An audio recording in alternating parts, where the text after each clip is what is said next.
Hello student, Vipin classes exam में आप लोगों का स्वागत है। आज हम कक्षा 10 प्रश्नावली 7C के क्वेश्चन नंबर 10 से आपको स्टार्ट कर रहे हैं। तो आपको हम समझाएंगे कि 10 नंबर के क्वेश्चन बहुत ही इंपॉर्टेंट है, थोड़ी सी लेंथी है क्वेश्चन, लेकिन सवालों में कुछ है नहीं। लेंथी देखकर हम ये ना सोचें कि सवाल काफ़ी बड़ा है, ये तो बहुत कठिन है, कुछ नहीं है। ये मान लीजिए कि एक सवाल नहीं है, ये 2 सवाल है, 2 नहीं ये 3 सवाल है, तीनों सवालों को बाई पार्ट करके हमें हल करना है। तो जैसे ये वाला सवाल है, जरा देखिएगा, लेंथी है लेकिन आसान बहुत है। तो आप सबसे पहले सभी लोग अपनी नजरें बोर्ड की ओर टिकाएंगे, ध्यान बोर्ड पर रहेंगे, हमारी बातों पर रहेंगे, ठीक है। अब चलते, सबसे पहले क्या कहता है कि किसी कोई त्रिभुज एबीसी बोला है, तो फटाक से आप एक त्रिभुज बना लीजिएगा। तो हमने देखिएगा एक त्रिभुज हमने एबीसी बना के रख दिया। ये हमारा ए है, ये हमारा बी है और ये हमारा सी है, बन गया। उसने फिर बोला है ए के निर्देशांक, देखिएगा ये ए है ना, और ए के निर्देशांक हमारे पास 3,0। देखिएगा जैसा बोल ले वैसा करते जा रहे हैं। बी के निर्देशांक 0,6, सी के निर्देशांक 6,9 हो गया। कहता है रेखा डीई, आहा ई ससुरा रेखा डीई कहाँ है, चला देखते हैं डीई कहाँ है। भुजा ए बी और AC को 1:2 के अनुपात में बांटता है। किसको? भुजा AB A से ऊपर से और A से C, मतलब AB और AC को किस अनुपात में? 1:2 के। ये रेखा हमने खींच दिया और इसका नाम रख दिया D और इसका नाम रख दिया E। अब बताइए, ये AB के अंदर ही बिंदु है D ना, तो ये D कैसा बिंदु है? अंता बिंदु। और ये AC के अंदर ही E बिंदु है, तो ये E बिंदु कैसा है? ये भी अंता बिंदु है। अब बताइए किस अनुपात में? 1:2, मतलब 1/2, ऊपर से 1 और ये 2 बोला ना। AB बोला है तो 1:2, AC बोला है तो 1:2। पहले तो बताओ, इतनी बात सबके समझ में आई? देखिए, चित्र जो होता है वो आपका सबसे बड़ा आईना होता है सवाल का। तो इंपॉर्टेंट आपका क्या होना चाहिए? फिगर। तो सबसे पहले हमें क्या निकालना है? फिर देखिएगा, कहता है सिद्ध कीजिए कि त्रिभुज एबीसी का, यानी बड़े वाले त्रिभुज का क्षेत्रफल निकालेंगे, बराबर 9 गुणे क्षेत्रफल किसका? त्रिभुज ADE का, ADE का। अब बताओ, D के निर्देशांक और E के निर्देशांक निकालने पड़ेंगे, तभी तो त्रिभुज का क्षेत्रफल निकलेगा। तो सबसे पहले हम निकालेंगे किसका? बताइए, त्रिभुज ABC का, मतलब सॉरी AB के, ना मध्य बिंदु कहाँ है? हाँ, AB के अंतः बिंदु, AB के अंतः बिंदु किसके?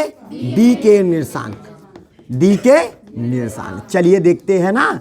अब बताइए, A के निर्देशांक आपको पता है 3, ऐसे जानकारी के मुताबिक, ताकि तुम्हें चित्र की नहीं, यहाँ पे ध्यान दो, 3,0।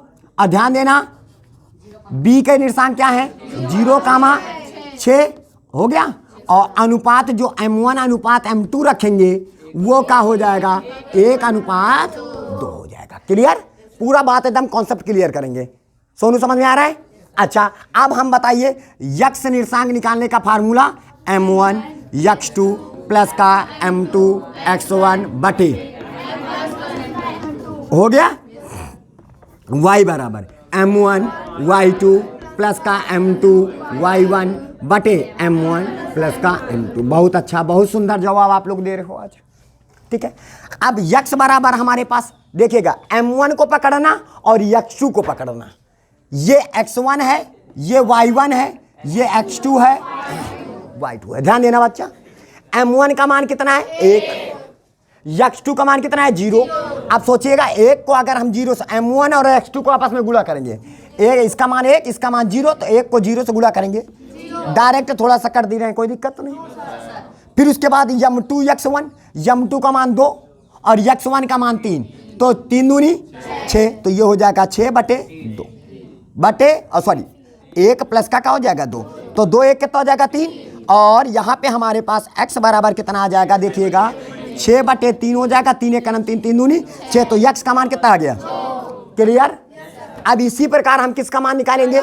y का मान निकालेंगे। ध्यान दीजिएगा, थोड़ा सा कैलकुलेशन हम, क्योंकि लेंथी सवाल है, बहुत चीज़ें हमें निकालना है, तो इसी वजह से हम आपको ऐसे समझाते जा रहे हैं। अब बताइए y बराबर हमारे पास M1 का मान 1, y2 का मान 6, 6 का नाम प्लस का m2 का मान 2 और y1 का मान 0, तो ये हो जाएगा 0। हो गया?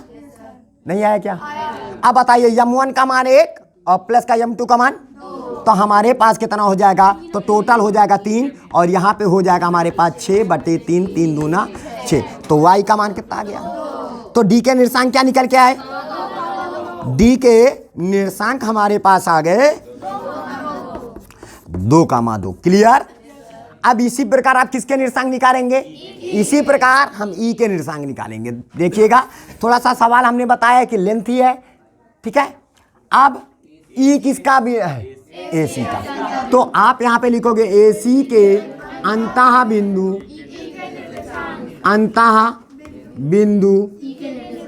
ई के निर्देशांक, ई के निर्देशांक थोड़ा सा कोशिश करेंगे यहाँ पे लगाने की, ठीक है। चलिए, तो यक्स बराबर क्या हो जाएगा? सूत्र आपको पता है कि m1 x2 प्लस का m2 x1। पहले आपको निर्देशांक लिख लेते हैं। ए के निर्देशांक क्या है? 3,0, सी के निर्देशांक 6,9 और m1 अनुपात m2 बराबर 1:2 हो गया। चलिए, यक्स बराबर सूत्र लगाइए। अब रुक जाइए, x बराबर ये क्या है? x1 y1 x2 y2 और m1 का मान 1 और m2 का मान 2। अब बताइए m1 x2, तो m1 का मान कितना है? 1 और x2 का मान कितना है? 6। तो 6 का नाम 6, बीच में लगा देंगे प्लस का सिंबल। अब आ जाइए, m2 का मान 2 और x1 का मान 3। तो हमारे पास 2 को 3 से गुणा करें, दुताहीन बटे कितना? हमारे पास 3 हो जाएगा, क्योंकि m1 प्लस का m2, m1 का मान 1 और प्लस m2 का मान 2, तो हो जाएगा टोटल 3। तो हमारे पास टोटल आ जाएगा 12/3 चौक। तो x का मान कितना आ गया? 4। इसी प्रकार हम y का मान निकालेंगे। m1 y2 प्लस का m2 y1, आपको सूत्र ये लिखा हुआ है, ठीक है। m1 और y2 को गुणा करेंगे। m1 का मान 1 और y2 का मान 9, तो 9 1 का नाम 9 प्लस लगा देंगे।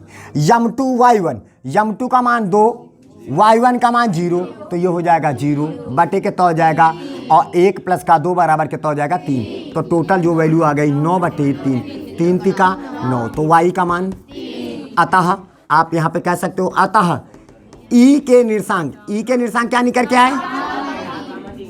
अब इतनी बात सबके समझ में आई? सब तो कंप्लीट हो गया। ई के निर्देशांक कितना आ गया? 4,3। क्लियर? कोई दिक्कत? अब निकालेंगे त्रिभुज एबीसी का क्षेत्रफल निकालेंगे। किसका क्षेत्रफल निकालेंगे? त्रिभुज एबीसी का। तो अब लिखेंगे त्रिभुज एबीसी का क्षेत्रफल। सूत्र क्या होता है? एबीसी का क्षेत्रफल, ए का निर्देशांक क्या है? 3,0, बी के निर्देशांक क्या है? 0,6 और सी के निर्देशांक क्या है? 6,9 हो गया। अब बताइए, तो त्रिभुज का क्षेत्रफल का सूत्र क्या होता है? त्रिभुज का क्षेत्रफल यानी एरिया ऑफ त्रिभुज एबीसी बराबर √S और S माइनस का A, ठीक है। सॉरी, यहाँ पे ये आपको ये वाला मत लगाइए, ठीक है। तो यहाँ पे परिमाप निकालना पड़ेगा, बहुत लेंथी हो जाएगा। इसको ऐसे भी लग सकता है, ठीक है। तो आप कैसे लगाएंगे? तो आपके पास सूत्र है 1/2 ब्रैकेट के अंदर x1 y2 माइनस का y3 प्लस का x2 y3 माइनस का y1 प्लस का x3 y1 माइनस का y2। क्लियर? अब इसके बाद 1/2 रखेंगे, हो जाएगा। और x1 का मान हमारे पास कितना है? 3 रख लेंगे। और y2 माइनस का y2 का मान 6 और इसका मान 9, ठीक है। 9 हो तो 6 माइनस का 9 लिख दे रहे हैं, कोई दिक्कत नहीं। प्लस का x2 का मान 0 और हमने बताया था जब बाहर 0 आ जाए तो फंक्शन खत्म, पूरा 0। प्लस आगे बढ़िए, x3 का मान 6, y1 का मान 0 माइनस का y2 का मान 6। कोई दिक्कत परेशानी हो तो बताइए। अब आ जाइए 1/2 रखेंगे, हो गया। आप यहाँ पे आ जाएंगे तो 9 में 6 निकल गया, 3 काहे का 3, माइनस का 3, माइनस का 3 को 3 से गुणा करेंगे, माइनस का 9। फिर उसके बाद ये प्लस का 0 हो गया, 6 का 36 काहे का 36, 36 हो गया।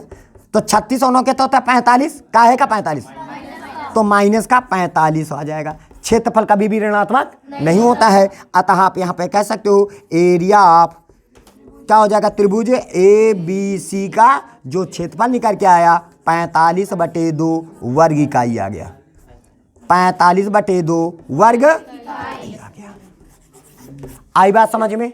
नहीं आई तो इतना आप लोग सभी बच्चे नोट कर लें या स्क्रीनशॉट ले लें, ठीक है, क्योंकि अभी बहुत लेंथी सवाल है। अभी तो हमने किसका निकाला है, त्रिभुज ए बी सी का क्षेत्रफल निकाला। अब किसका निकाले जा रहे हैं, त्रिभुज ए डी ई का निकालने जा रहे हैं, ठीक है। तो सभी बच्चे जितने भी बच्चे हैं स्क्रीनशॉट ले ले, यहाँ हमारे साथ नोट करते जाएंगे, ठीक है। तो अब हम आगे चलते हैं, रुक जाओ, ठीक है। अब इसके बाद हम आगे बढ़ाएंगे, ठीक है। आपके पास सारे निर्देशांक पता होंगे, डी के निर्देशांक 2,2 मिला था, और इधर आ जाएंगे और बाकी ई के निर्देशांक हमारे पास लिखे हुए हैं, इधर हम साफ करके इधर आपको हम समझाने की कोशिश करते हैं, ठीक है। अब आ जाएंगे किसका निकालेंगे क्षेत्रफल, त्रिभुज ए डी ई का क्षेत्रफल निकालेंगे,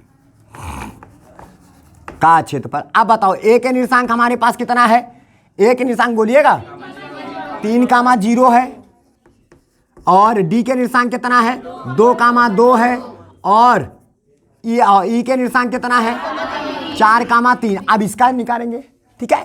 तो आपके पास फार्मूला पता है, एरिया ऑफ त्रिभुज ए डी ई 1/2 रखा जाएगा।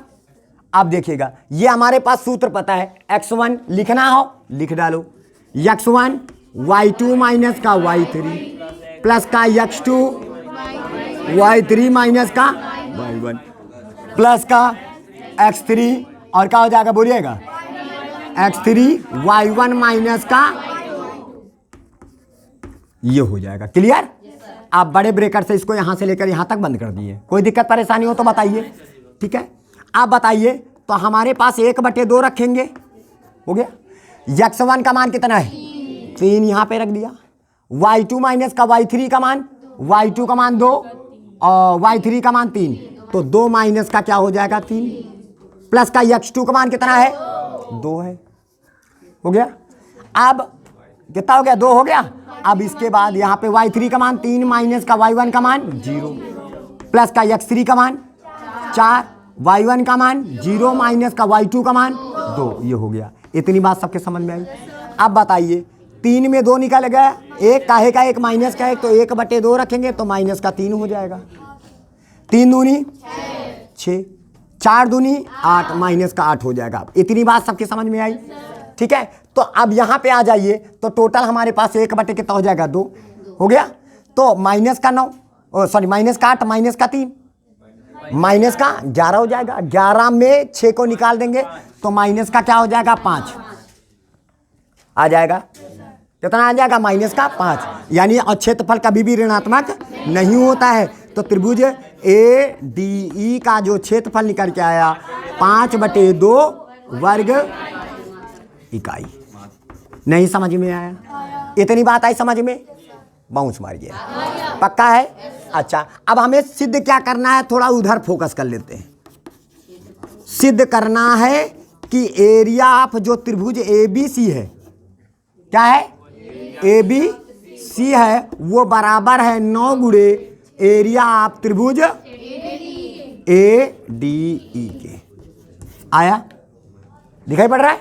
अब बताइए, अब बताओ एरिया ऑफ त्रिभुज ए बी सी कितना निकल के आया? इसका LHS पकड़ के बताइए। LHS तो बोलो कितना आया? 45/2 वर्ग इकाई आया कि नहीं? अभी देखना आपको दोनों तरफ बराबर ही मिलेंगे। और इसका RHS पकड़ लीजिएगा। RHS को हम पकड़ेंगे तो हमारे पास कितना आ जाएगा, देखिएगा 9 गुणे 5/2, क्योंकि देखिएगा हमारे पास पहले लिख दे रहे हैं 9 गुणे एरिया, आप बोलिएगा एरिया ऑफ त्रिभुज ए डी ई का क्षेत्रफल आया। अब बताइए 9 लिखेंगे गुणे एरिया त्रिभुज ए डी ई का क्षेत्रफल, 5/2 लग दिया तो 9 बचे 45/2 वर्ग इकाई। देखिएगा आपका LHS और RHS बराबर है ना, LHS और RHS दोनों बराबर हैं, बस आपका क्या हो गया, प्रूव्ड हो गया। यही हो गया कंप्लीटली। बात आ रही समझ में? ठीक है, अब हम चलेंगे अगले नंबर क्वेश्चन में। चलिए अब क्वेश्चन नंबर 11 में चलते हैं। कहता है उस त्रिभुज का क्षेत्रफल ज्ञात करो जिसके शीर्षों के निर्देशांक तुम्हारे पास दिए गए हैं। या शीर्ष ए है, बी है और ये क्या है, सी, ये है। अब इस त्रिभुज का क्षेत्रफल ज्ञात करना है, यानी त्रिभुज का क्षेत्रफल डायरेक्ट लगाएंगे। त्रिभुज का क्षेत्रफल, तो त्रिभुज का क्षेत्रफल का फार्मूला क्या होता है आप लोगों को पता है, 1/2। और देखिएगा ये थोड़ा लेंथी सवाल है, x1 और y2 माइनस का y3 प्लस का x2 y3 माइनस का y1 प्लस का x3 y1 माइनस का। इतनी बात आई समझ में? अब बताइए हमारे पास ये क्या है, x1 y1 x2 y2 x3 y3। अब आ जाइए तो बताइए हम यहाँ पे 1/2 रखा जाएगा, हो गया। x1 का मान कितना रखोगे, a/t1 रखोगे कि नहीं, और ब्रैकेट के अंदर y2 का मान a/t2 रख दोगे, माइनस का a/t3 हो जाएगा। नहीं आया क्या? y3 का मान ये देखो, प्लस लगा दीजिएगा, a/t2 हो जाएगा और a/t3 हो जाएगा, माइनस का a/t1 हो जाएगा। अरे 1 से समझ में आया, आई बात समझ में? तो आपको अगर नहीं समझ में आ रहा है तो ये लिख लीजिएगा x1 y1 x2 y2 और ये x3 y3 हो गया। फिर प्लस का x3 का मान हमारे पास कितना है, a/t3 हो जाएगा।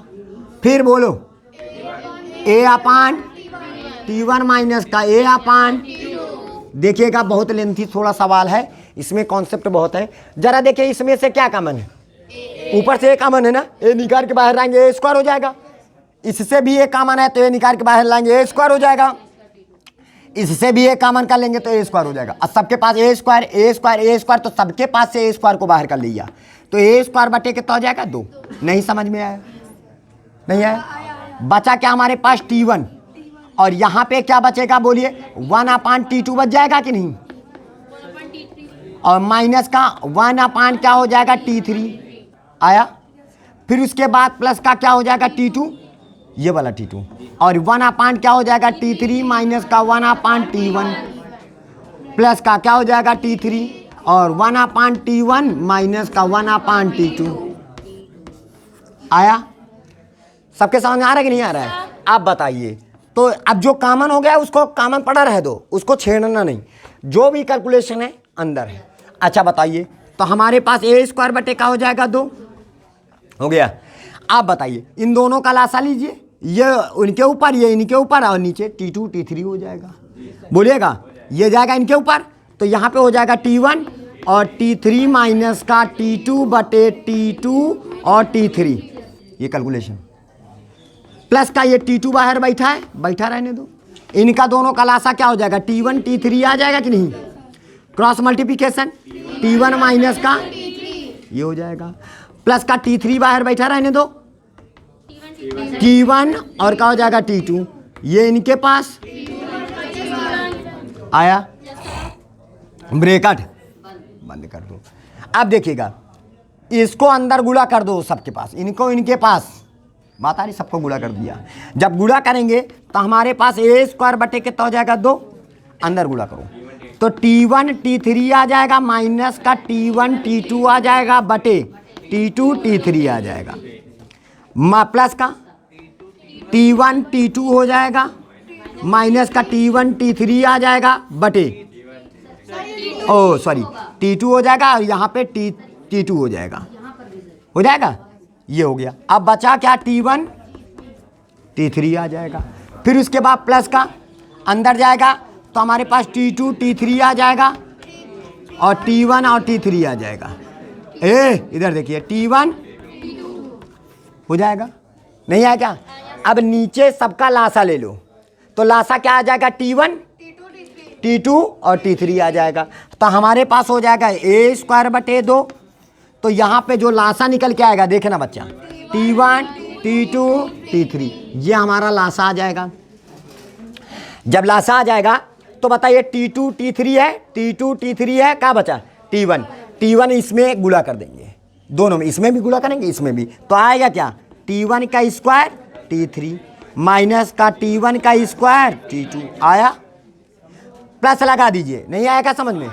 अब जैसे T1 और T3 है तो T1 और T3 कैंसिल हो जाएगा, बचेगा का T2 इसके अंदर दोनों में गुणा हो जाएगा, तो हमारे पास हो जाएगा T1 T2 का स्क्वायर माइनस का T2 का स्क्वायर T3 आ जाएगा, हो गया।